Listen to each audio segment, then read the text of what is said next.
In this video, we're going to discuss how to run insanely profitable campaigns. So let's get into it.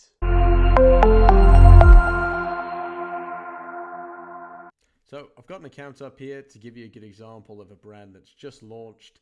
We've been testing out different campaigns and some of them have worked well, some haven't. So I'm going to run that down for you so you have a pretty good idea what things you should be testing to run the most profitable campaigns you can. And to run it down, we like to focus on sponsored products. So this is what we set up for the brand. You can see they're all very new campaigns. They're all from May and April this year. The ones from May are doing the best. Some of the ones in April were tests. So when we set these up, we like to make sure that everything has a pretty reasonable budget for the actual keywords you're launching. So this one is running at a higher budget than the rest, but you'll see why in a moment. The reason is because this one is generating the most sales. So we want to be spending a lot more on this, but at the start, you want to make sure you are giving a reasonable budget to each campaign. Depending on what the cost per click is, you need to be quite reasonable with this. Now, some of these campaigns aren't working so well. And the thing is, when you are running tests at this high of a cost per click, you are going to have to spend. So it's not unreasonable to expect you will, and you're not always going to have everything work out on the first go. So the biggest piece of advice I would suggest is segment things out. So don't use a lot of keyword stuffing. Keep your keywords segmented. Maybe go 10 or 20 keywords per campaign if you can. That's what we did here. And as you can see, some of them are working. That's running at a 25% ACOS. These are running at below 10%. So we know from this what's actually working well.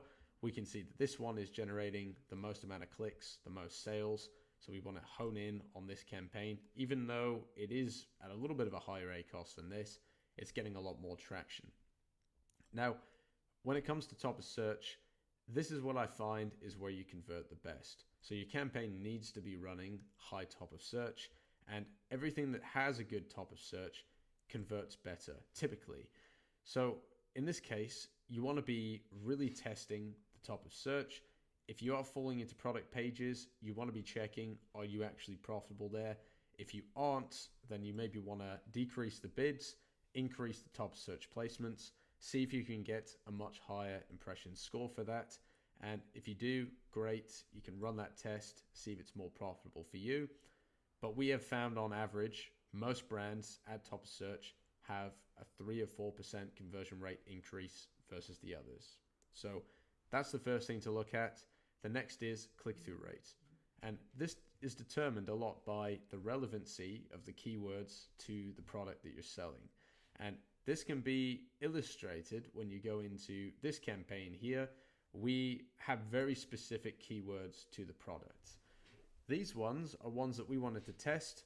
They're much higher cost per click, but they are a little bit more broad. So they have a lot more search volume and the click-through rate is a lot lower. That's why we're finding that they're not performing as good, but client wanted to test these, so we've gone ahead and done that. But we don't want to move too far away from what's working. So we are scaling up these two campaigns with keywords that are hyper relevant to the product. Now, when you are running tests at this magnitude, you do need to make sure that when you are running with a cost per click of say $5, $7, $8, you have a reasonable budget for that.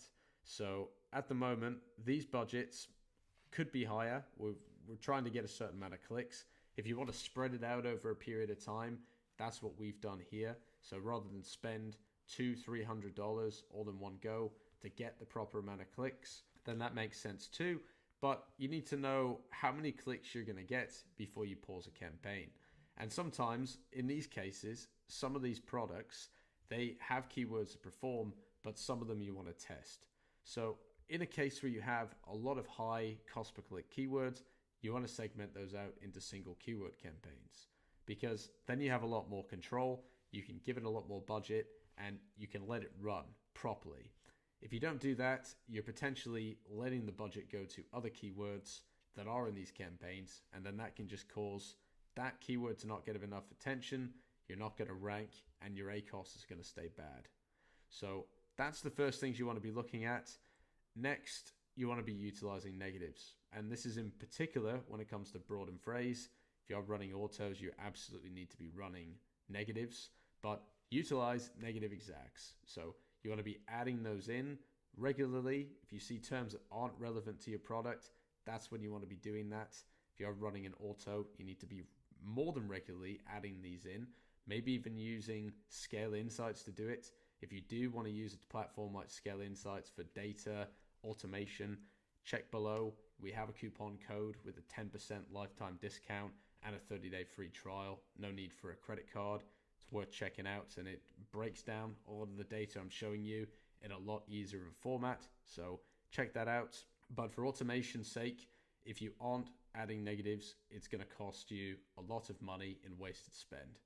Now, PPC is only as good as the listing you're promoting. You need to make sure your offer is as good and the conversion rate works well, because if your conversion rate's no good, then you're not going to perform profitably. So you need to address a few things on the conversion rate side. So firstly is your price. If your price is too high, you don't have enough reviews, you're not going to convert very well. So firstly, you can impact your price, and you can price yourself to be more competitive than others in the niche. You need to make sure your COGS can support that, so you aren't losing money on every sale. But at the start, when you launch a new product, you're not always going to make money in your first 6 to 12 months. You need to aspire to, of course, but breaking even on a new product is good. And particularly when you have low reviews, these have some pretty high reviews in the niche, you do need to spend a bit of money to grow up your reviews, build your listing up, and be an effective competitor of some of the other products. Now, I wouldn't recommend going into this niche. There's not really enough margin in there for anybody. Like, they're all $7, $10. It's not something I'd be looking at in the US. But what you want to be looking at when you are choosing what to do for your product is, first of all, the price. Next is the reviews. You can see with the amount of reviews they have, there's a big change. So for example, 5,000 units bought at 59,000 reviews. And if you scroll down to 700 reviews, that's 500 units. So it's kind of like that. Your reviews, they will grow over time. You do need to be careful on how you get them. Vine's a good way to do that, especially if you're starting. But that will take time to build. But what you can address pretty quickly on is, and let's maybe use this as an example, but you can make changes to the main images. So a lot of these things here on the main images, you can display your product a bit differently, test if it works, run an A/B experiment in the Seller Central page, and see which image works better. Next, you want to be looking at your other product photos and see how do they look compared to everyone else. So these guys have a pretty good infographic. It could be better. It's just text pointing at certain things, but they're getting the points across. That's something where you could look at and say, okay, we can do better on that. The images, they get the point across that we want to, but they just don't look that great, not professionally done. And if you do get them professionally done, you're going to look more attractive to buyers, particularly as your offer, your images, and your listing all look pretty professional, and all the points that you want to get across, why you're better, and all of that information is clearly shown on a listing. So you want to be using lifestyle images, infographics, and really good main images. Those are pretty important, as well as a very packed title. You don't want to have it where it just has random keywords in there. It doesn't really do anybody any good, but have a clear message in there. What is the product? What are the same main features that you want to display? That's what you can be showing, because when you're on this page, you can see the title, part of it, and you can see the main image. So those are the things you need to be looking at, because obviously reviews you can't control as much, and price, you might not have as much leeway with that, but listing, that you have a lot more control over. We find with conversion rate, this is probably the most important thing when it comes to getting your PPC to perform. If you don't have a good listing, your PPC, no matter how good and relevant the keywords are, is not going to perform. So it needs to be a joint effort with really good run PPC and a really good offer and a really good listing. I hope you found that helpful, and hopefully it allowed you to run more profitable Amazon PPC campaigns. If you need help with your Amazon PPC, contact us below. KickstartPPC.com. We'll audit your account, see if there's any ways we can help you out. And of course, if you're not running any types of campaigns that make sense, we'll set those up for you and allow you to have a hands-off approach so you can work on the business instead of inside the business. If you do want to learn more about Amazon PPC, you can subscribe to the channel. We're uploading tons of Amazon PPC and FBA content every week, so subscribe to stay up to date on that. Until the next video, hope you guys have a good one, and we'll see you soon.